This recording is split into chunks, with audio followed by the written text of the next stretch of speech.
Për të folur kryesisht për situatën ekonomike në vend, por edhe për hapësirat politike dhe dinamikën e deritanishme, kemi të ftuar në studion ton deputetin e Partisë Demokratike, zotin Genc Ruli. Mirë se erdhët në studio. E nisim nga kronika që sapo ndoqëm, në fakt pritet një analizë pas 100 ditëve apo mbas 300 ditëve, por në opinionin tuaj, si është ecëria e deritanishme e aksioneve që ka ndërmarrë qeveria Rama? Unë do të nisja, më thë ndryshe, paga shumë, kush janë vendimet e para dhe cili është motivi vendimeve të para që merr një qeveri sa po vjen. Këtu Rama ka dalë nga çdo çfaqje tipike që mund të kemi pasur deri më sot, nga qeveritë e ndryshme, të forcave ndryshme, të cilat pavarësisht çfarë kanë thënë, çfarë kanë premtuar, çfarë agresiviteti apo modaliteti kanë pasur gjatë fushatës, ditën që janë karike kanë ndjerë brenda momentit përgjegjësinë e qeverisjes. Për më tepër, po të mundosh që disa vendimet para dhe domosdoshme të tij duhet i përgjigjeshin asaj situate që përshkruhet. Bilës asaj situate që ai e përshkruan me notat më pesimiste, më të zeza dhe më horrifikuese, do të thoja. Vendimet që ka marrë nuk janë fare në përputhje me panikun që krijon. Hap fronte të tjera lufte, pikërisht për të treguar dhe duke demonstruar konfuzionin që e njeri kanë kokë, mungesën e çdo lloj programi qeverisës individual në kokën e tij, nuk po flas se letrave që shkruhen, sepse dhe ato nuk treguan në një program. Dhe vendimet e marra deri tani tregojnë së dyti diçka që janë karakteristika karakteriale të thoya të Ramës. Së pari, një lançim butaforik, më shumë për formë, për tregje vëmendje, për zbukurimin e vetrinës së dyqanit pavarësisht se dyqani vetë është bosh. E dyta kanë një element të mosnjojës dhe të papërgjegjshmërisë ndaj shtetit dhe ndaj ligjit. Prandaj bëhen me një arrogancë, me subjektivizëm ekstrem, po marr dy nga aktet kryesore, ai që bëhet për mbrojtjen e territorit dhe për shëmjen e ndërtimeve, një shkelje flagrante do thoja e kushtetutës dhe e ligjit. Duke i dhënë një kompetencë të pabazuar një institucioni që është Inspektorati Ndërtimor, të vlerësoj ai nëse dhe leja e ndërtimit është e drejtë apo jo e drejtë në përputhje me ca kriteri që janë përcaktuar asaj. Dhe këto janë pikërisht fasada për të treguar një dinamizëm, ku dinamizmin duhet të tregonte në gjëra të tjera. Qartë. Dinamizmin ta kishte për të mbledhur tatimet, për të mbledhur të ardhurat doganore. Përkundazi ju ka dhënë relaks dy zonjushave që ka vënë atje, që dhe megjithëse puna zëjueci, ato s'kanë detyrimin të mbledhin aq sa ishte plani. Dinamizëm duhet të tregonte në një përshpejtim të disa reformave që janë domosdoshme, sidomos për impakt për ekonominë, për të rritur konsumin, që ekonomia të marrë përsëri, motori i ekonomisë të marrë përsëri nxemjen që duhet kishte. Dhe jo të harxhonte kohën në këto butaforira. E treta janë një mos respekt, do të thoja, e ish profili e institucioneve bazë shtetit. Dhe e konceptit të marrëveshjeve politike që ndërtohen. Akti normativ, pavarësisht argumentave që janë dhënë. Një gjë Rama nuk më qefi dot, me gjithë justifikimin dhe bekimin që i dhanë dhe disa në punës së Brukselit, që ishte çështje teknike që duheshin bërë amendamente për ta shtyrë. Qëllimi i vetëm për cilin u shty, nuk ishte fare zbatimi i aktit. Akti është i zbatueshëm që sot. Në këtë moment ai është i zbatueshëm. Që vetëm që spastrimi i administratës në historinë e ristrukturimit ministrive e drejtorive tyre të tjerë, të bëhet sipas ligjit vjetër, pra të mund të spastrohen, pa pasur atë mbrojtje që u jepte që në datën 1 tetor. Të gjithë atyre që kanë marrë statusin e punësve civil, ju jeptet fort ky ligj, që do hyjë në fuqi, por të jenë gjithmonë pre e çdo manipulimi që mund të bëhet në hapësirën e procedurave të ligjit vjetër. Pra, për mendimin tim është butaforik, është shqetësues dhe provokues, tërgama e veprimeve që ka marrë deri tani, dhe për më tepër tregon një mendësi anarkiste dhe konfuze. Zoti Ruli, keni qenë ministër i qeverisë Berisha, të cilës qeveria aktuale i faturon një situatë tejet të rëndë ekonomike. Si është situata reale, si e dorëzuat ju ekonominë e Shqipërisë? Këtu ndofta është i vetmi aspekt ku Rama del pak nga vetvetja, ka marrë dhe modelin e dinakrisë politike që ka konsulentit numër 1, që është Tony Blair. Tony Blair në mandatin e parë nuk bëri gjë, vetëm shahu qeverisjen në Thatcherit. Dhe në fakt, pati dhe zgjuar si në paktën të vazhdojnë ato që kishë përfeqe. Kështu që Rama këte i gjen një për pragmatizëm të rëndomt dhe të këtij tipi politik. E dyta, në mundësinë e Ramës, dhe ka treguar dhe me disa nga ato butaforirat më spektakolare që ka bërë, prekje e simboleve, qoftë simbolit shtetit, kryetarit shtetit, simboleve në flamur, e në tjerë, që Rama nuk e njeh dhe nuk do ta njofi shtetin shqiptar deri më sot, nuk është problemi vetëm për 8 vjetët e qeverisë socialiste. Do ketë kohë i dëshmoj më shumë to, kur të heqi dhe fotografinë e Ismail Qemalit. Atëherë do i dëshmoj to. Hëpërët mbajemi këtu ku jemi.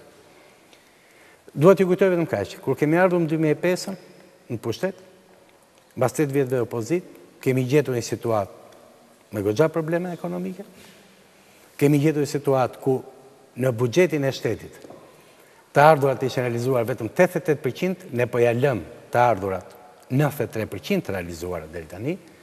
Kishte një deficit të realizuar për mospagim detyrimesh nga shteti, pra në thesar, për gati 300 milion. Kishim bosh gjithë kaskadën e Drinit dhe një hidrocentral komplet jashtë pune, dhe paralajmëroi një krizë e llaftarshme, nuk u morëm as edhe një orë të vetme me qeverinë që na i kishte lënë këto gjëra, po u morëm me zgjidhjen e këtyre gjërave. Nuk shoh fare këtë approach nga zoti Rama. Të vim ke ajo se si ai e përshkruan ekonominë, e nxin, më shumë një ekonomi s'mund të nxihet se sa e nxin ai. Nuk njeh asnjë element pozitiv dhe trend pozitiv në këtë ekonomi, të cilën do ta drejtojë në një kohë që kjo ekonomi është ende në goditjet e krizës botërore.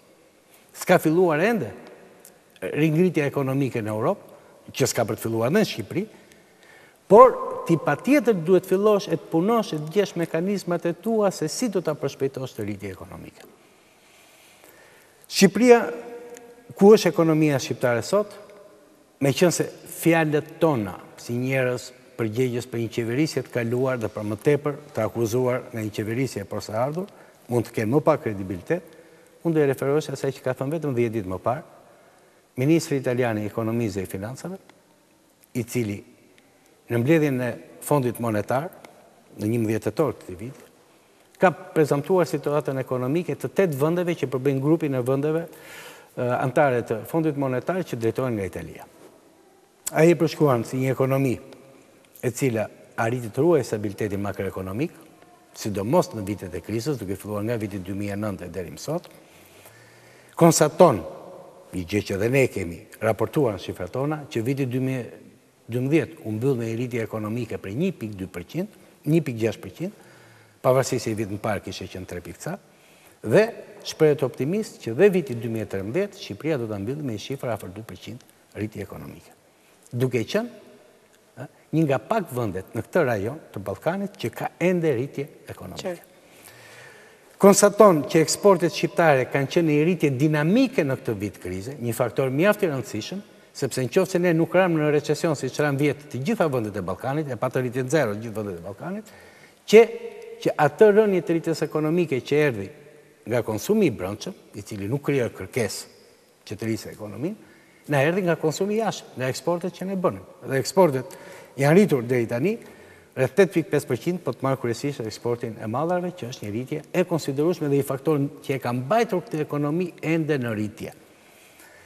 Përmend që Shqipëria ka një pamposi stabil, që ka ngelur ke 12.8%, në një kohë që në vendet e rajonit ka vajtur në 25%, jemi në rrethana ku kriza rëndon një lloj mbi gjithë vendet e rajonit.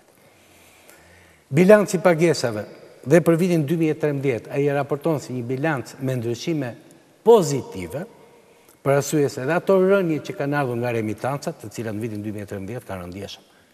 Nga emigrantët kanë rënë deri 30%. Janë zëvendësuar nga ruajtja e fluksit të investimeve tuaja.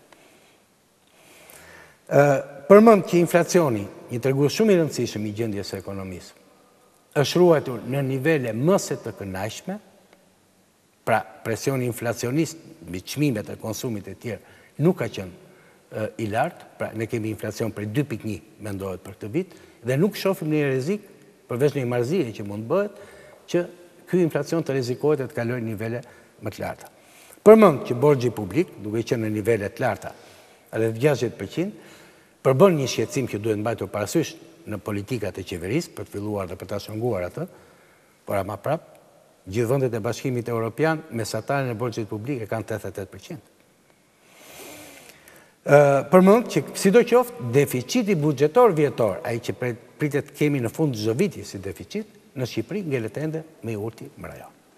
Pra, mbahet stabiliteti makroekonomik, ekonomia shqiptare nuk ka në stagnacion, në rritje zero, siç janë gjithë vendet e Ballkanit vitin e kaluar, dhe nuk pati rritje të papunësisë. Janë këto tregues që thonë, është një ekonomi e ekspozuar ndaj problemeve të krizës dhe presioneve të krizës, është një ekonomi që nuk ka më atë dinamizëm që kishte 4 vjet, 5 vjet më parë me rritje deri në 6% në vit, por është një ekonomi që ka arritur të rezistojë me sukses krizës. Ky rezistim ndaj krizës, përse erdhi? Sepse janë ndjekur politika të kujdesshme dhe të guximshme për të rezistuar kësaj. Qartë. Megjithatë, zoti Rama ka përmendur më shumë se një herë që ka gjetur arkën e shtetit bosh. Madje ka thënë të presim dhe auditimin e firmës private ndërkombëtare në financat tona, sepse nuk e dim se çfarë mund të gjejmë atje. Si e keni lënë arkën e shtetit, zoti Ruli? Do më lejoje të bëja një parathënie të vogël pse ndodh kjo nxirje e tepruar, jo realiste, por mjaft e rrezikshme e realitetit ekonomik nga zoti Rama. Së pari ka qëllimin më utilitar të tij të përdosi diçka të qeverisë mëparshme. Formë që dhe ndeshet. Në politik, mund ta kemë bërë dhe politikanë tjerë, do më përmenda një pak të parë kush e kishte bërë. Së dyti tregon një mosnjohje të thellë të shtetit dhe të ekonomisë. Së treti tregon një voluntarizëm dhe një aventurizëm shqetësues, sepse po qese ai vërtet e shef ekonomisë shqiptare, kaq keq, pavarësisht se kjo është realitet, programet ekonomike që ai do ndërtoj do të jenë gjithashtu ndërtuara mbi bazë të keqe. Deri tani nuk po i lexojmë asnjë program, sepse faktikisht nuk ka lançuar asnjë program ekonomik. Për më tepër një program të 100 ditëve të para, që është një përgjigje drejt për drejt e probleme më akute që ka ekonomia jo. E katërta është një paaftësi e tij, ai po e konstaton tash, që premtimet e egzageruara të fushatës nuk ka asnjë kusht dhe mundësi që t'i realizojë. Pra është dinakëria që nesër t'ia faturoj qeverisë SPD-s mos realizimin e premtimeve të tij. Dhe jo faktit që premtimet e tij ishin të paralizueshme në gjenes, për vetë mënyrën se u premtuan dhe absurdin me cilin u premtuan. Po për mua ajo që është më e rëndësishme është diçka tjetër. Rama e krijon këtë tablo kaq të zymt për të krijuar frikë, panik, ankth. Dhe në klimën e një frike, një paniku dhe një ankthi, stresat e ndryshme të publikut, biznesi e tjerë, vetvetiu kërkojnë siguri, kërkojnë mbrojtje nga ky panik. Dhe në emër të kësaj sigurisë, Rama përqendron më shumë pushtet, përqendron më shumë arbitraritet. Për veten e tij dhe për klanin e tij. Kjo për mua është mjaft djallëzore dhe mjaft e rrezikshme. Si është arka e shtetit, sepse shqiptarët janë të shqetësuar. Nëse do të vinim ke arka e shtetit, unë do të thoja që deri tash nga qeverisja kemi një raportim shifrash që fillojnë nga 200 milion euro sa muajin parë. Në gati 600 milion euro të deklaruar nga Ministri i Financave dhe në një raportim që e ka bërë FMN-s duke i nxjerrë se sa janë borxhet që ai njeh dhe borxhet që kanë qenë të mçeura apo të panjohura deri tani. Madje më duket në një lëshim të vetë zotit Rama është çuar deri në 1 miliard. Këto janë gjitha absurde. Ministri i Financave e kuptoi. Mbasi jeni shifër Rama të nesme, o do mbroj atë shifër, do shkojnë një shifër më të lartë, nuk ka çfarë të bëj. Por nuk i përputhen asnjë realiteti. Ke borxhet, një borxh që edhe ne kemi pranuar, që janë fatura ende të paguara, pa paguara në punët publike, në investimet publike për biznesin, të cilat shkojnë të paktën në as shifrat që ne kemi deri tani, në rreth 14 miliard lekë. Por janë nxjerrur këto ditë nga zyrtarët e qeverisë së posaardhur, që ka detyrime edhe qendra spitalore universitare, një 30 milion euro për energjinë e tjera gjërat pa paguara, po kanë dhe institucione të tjera shtetërore apo agjensi shtetërore, për sidomos për energjinë e papaguar rreth 4 milion, po kanë mbledhur dhëna nga biznesi, ku biznesi thotë dhe ato shuma që janë refuzuar si rimbursim të vëshe nga tatimet, në fakt janë detyrim për ta, të paligjeruara ende, se kur të refuzojnë tatimet do të shkosh në gjykatë dhe vetëm atë thotë, është apo s'është ai detyrim. Tatim fitimi që ata mendojnë kanë paguar më tepër për këtë vit deri tani, për i cili saksohet në fund vitit, dhe po ashtu e përftojnë vitin që vjen. Pra e një mori shifras që i dhe në mënyrë kaotike, me qëllim dhe pa u sqaruar, pikërisht për të krijuar idenë e një grope buxheti, e një bombe që do plasi ditën që do zbulohet se sa është vërtet ky borxh. Në fakt, ky borxh nuk mund të jetë dhe nuk mund të interpretohet kështu siç e thonë ata dhe as mund të jetë kaq se e thonë ata. Së pari vërtet, për detyrime ndaj kompanive në sektorin e investimeve, ne njohim që është një borxh për 14 milion ndaj tyre pagesash, në pjesën më të madhe, për arsye se ritmi i punimeve me të cilat ato i kanë kryer këto i te kalon kufit e një viti buxhetor dhe ato kanë hyrë dhe në pagesa, ose më mirë, kanë pretendime për pagesa që u vinë në vitet më pas. Detyrimet për energjinë elektrike, vetë sistemi jonë thesarit dhe menaxhimi i tij nuk i lejon institucionet shtetërore. Nëse ata respektojnë disiplinën fiskale, mos paguajnë detyrimet që janë para në buxhetin e shtetit. Nuk ta lejon thesari të bësh pagesa tjera pa bërë ato. Si ka mundësi ky mos rakordim kaq i madh shifrash? Mund të qenë mos rakordimin e shifrave. Se duket sikur flitet për dy qeveri të ndryshme, dy realitete të ndryshme janë, realiteti është një dhe po të doni, mund të nxjinin në mënyrë transparente, të rrjedhoni një për një zërat që ata e njohin si borxhe, që së pari që shohim janë zëra që vërtet bëjnë nga natyra e borxhit apo jo, dhe vërtet a referohen mbi shuma reale. Ne kemi një sistem të thesarit i cili kontrollon çdo qindark që hyn në arkën e shtetit dhe çdo qindark që del nga arka e shtetit. Nuk të lejon ai sistem dhe të duash të bësh mashtrimin. Është një sistem i digitalizuar dhe mjaft fiks. Nuk është vullneti për ta parë borxhin deri ku është. Ju shërben më mirë fabula e një borxhi të mçeur, si thotë fjala e fshehur, shumë të madh, sesa e një borxhi që realisht është krejtësisht i menaxhueshëm apo dhe i kontrollueshëm. Ose për shembull, përmendem vetëm që shteti, sipas atyre që na thonë vetë bizneset doma tregtisë, i ka biznesit borxh rreth 28 miliard, po haron që ke drejtoria e tatimeve janë 78 miliard që biznesi ja ka borxh.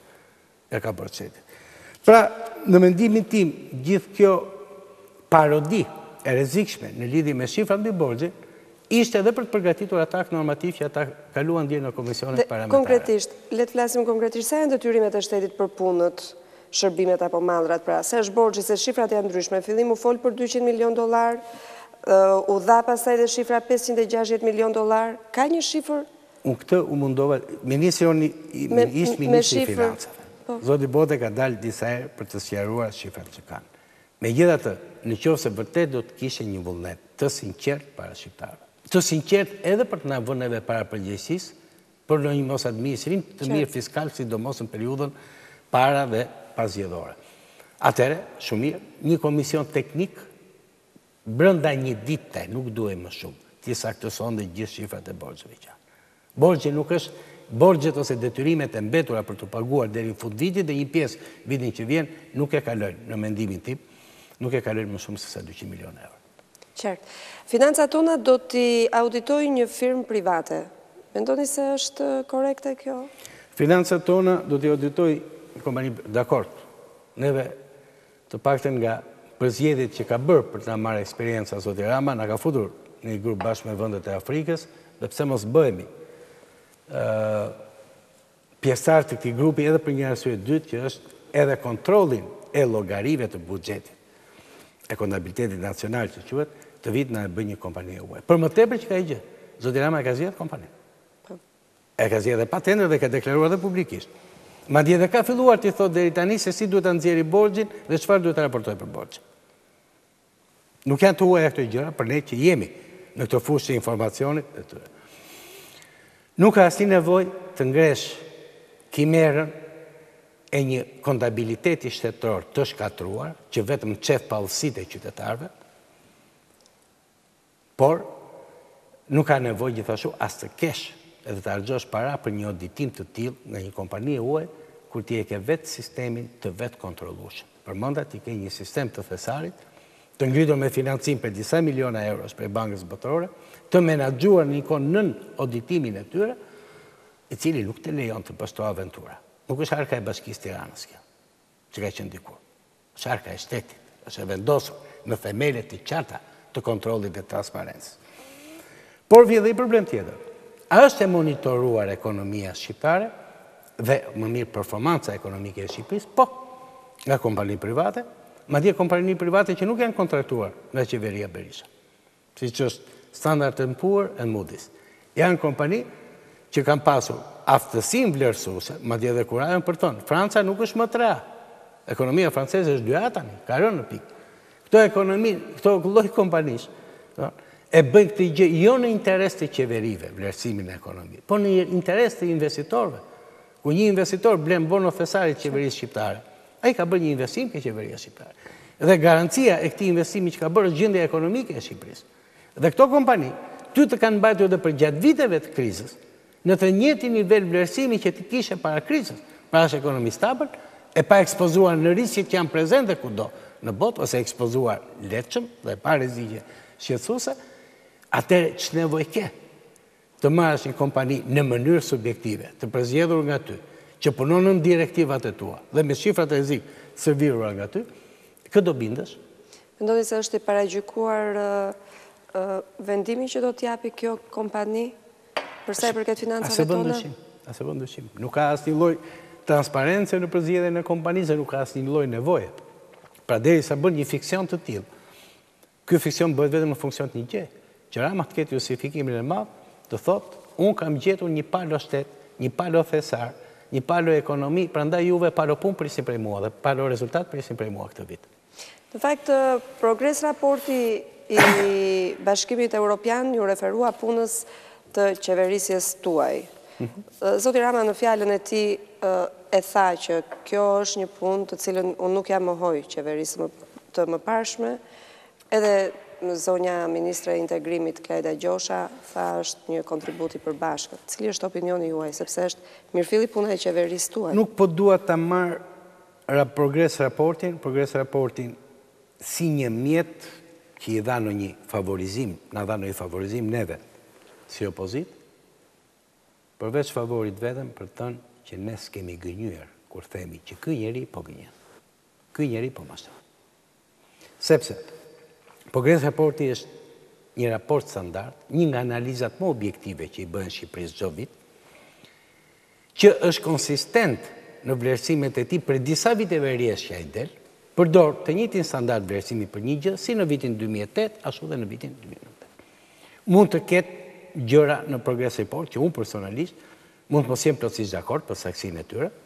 Kjo vjen edhe nga distanca në cilë bëhet, sa gjërat tonat i shohin më pozitivisht se çan, sa gjërat tona i shohin më negativisht se çan. Po kjo nga që përsëritet, është një gabim që përsëritet sistematikisht, që nuk dëmton tablon. Progres raporti ka i gjithë madhe. Vlerëson kriterin politik, vlerëson kriterin ekonomik. Edhe kriterin e drejtave të njerëzit. 3 kriteret bazë, me bazën e cilave thuhet jepet apo jo rekomandimi nga Komisioni Evropian për Këshillin Evropian që Shqipërisë të jepet statusi apo jo. Ai sot me atë progres report të tha për të 3 kriteret Shqipëria nga ne si komision rekomandohet që ta marrë statusin. Pra, të ka dhënë rekomandimin për treguesin ekonomik, për kriterin ekonomik. E quan të mjaftueshme, e quan të garantuar performancën ekonomike deri tanishme, që Shqipëria vërtet mund të hyjë dhe të marrë statusin e vendit kandidat. Një ekonomi me arkën bosh, me mashtrime të mëdha në llogaritë e saj nga një shtet hajdut dhe bandit i paaft, se sigurisht ne jemi dhe primitiv, jemi dhe të palar, Lanzori dhe të palar. Si ka mundësi të marrë statusin dhe periudha me të cilën bëhet progres reporti është shtatori 2012 deri në qershor 2013. S'ka asnjë kontribut konkret përveç shpengimit Rama në atë periudhë. Nuk duam të marrim asnjë val, do atë rokitje apo lavdërimi që për këtë progres report. Ne i gëzojmë si gjithë shqiptarët që Komisioni Evropian e dha rekomandimin e tij. Të presim, inshallah është pozitiv edhe vendimi i Këshillit Evropian. Por progres reporti konfirmoi pikërisht që vendi është në rritje ekonomike, ato që thash më parë. Pra, që ne nuk kemi gënjur ku kemi thënë që vendi është në rritje ekonomike, ka qenë 1,6% 2011, dhe ai thot, pret që 2013 të mbyllet me gati 2% rritje ekonomike, pati një tendencë për rritjen e investimeve, gjë që përsëri përmendet dhe thuhet Shqipëria ruajti të njëjtin nivel të investimeve tuaja, fluksit të investimeve tuaja, si në vitin e mparshëm, si vitin 2012. Si duket, ende si kanë dëgjuar lebetit e zotit Rama investitor të huaj. Sepse po dëgjojnë ato, do prish kontratat, koncesionare, e tjerë, për tatimet që ende s'ka deklaruar do t'i risi apo jo, do të keti sepjet madhe. Të nuk dhjeta do ruhet këtë fluksi apo jo. Po të paktan, deri në 2013, që kemi qenë në qeverisje, deri në mes saj është ruhet. Eksportet kontribus kryesor në rritje, e sakson këtë gjë. Dhe është e rëndësishme që saksohet. Bilanci tregtar pati prirje pozitive këtë vit, sidomos në pjesën e bilancit pagesa. Bilanci tregtar për shkak të rritjes së eksporteve, bilanci pagesave, sepse u arrit me gjithë rënien e remitancave u kompensua nga ruajtja e fluksit në rritje të investimeve të huaja. Ka një përmirësim të kusheve të tregut punës, propaganda e tyre para fushatës, gjatë fushatës dhe sot është për 1 milion shqiptarë që rinë çdo ditë nga ofendjen se janë pa punë. Ky thotë jo. Ka një urje të papunësisë për vitin 2013 me 2,8% dhe thotë ky raport. Në një kohë që në vendet e Ballkanit ka shkuar deri në 25% kjo rritje e papunësisë. Përmend një stabilitet politik, sidomos të treguesin e inflacionit. Je i vetmi vend që ke tregues inflacioni 2,1% në Europë dhe në rajon sot. Përmend sigurisht edhe faktin që ka rënje në arktimin e të ardhurave të buxhetit dhe ne themi dhe e pranojmë që ka qenë një rënje e tillë, e ardhur kryesisht për shkak të rënjes, sidomos në taksat indirekte, që është vati kryesisht, për shkak të rënjes së konsumit të sektorit privat, politikat e qeverisë, politikat tonë, që lehtësuan disa tatimin e vlerësuar mbi makineri, pajisje e tjerë, pikërisht për të dhënë nxitje prodhimit të brendshëm, por edhe për faktin thotë që në fundit ka qenë periudhë elektorale dhe padyshim periudha elektorale të jep të tilla goditje, do të thoja, në grumbullin e saj. Në vetvete edhe problemi me borxhin. E përmend, Shqipëria ka një borxh të cilin duhet ta kontrollojë dhe ta uli. Nuk ulëre dhe thotë që borxhi i Shqipërisë është i papërballueshëm. Edhe në fakt po të shohësh nivelet e shërbimit të borxhit, sot janë më të ulta se çka qenë periudhën. Gjithsesi, që ta bëjmë më të kuptueshme për të gjithë ata që na shohin, sepse këto mund të tingëllojnë për dikë teknikalitete, shifra dhe ndoshta edhe nuk kuptohen.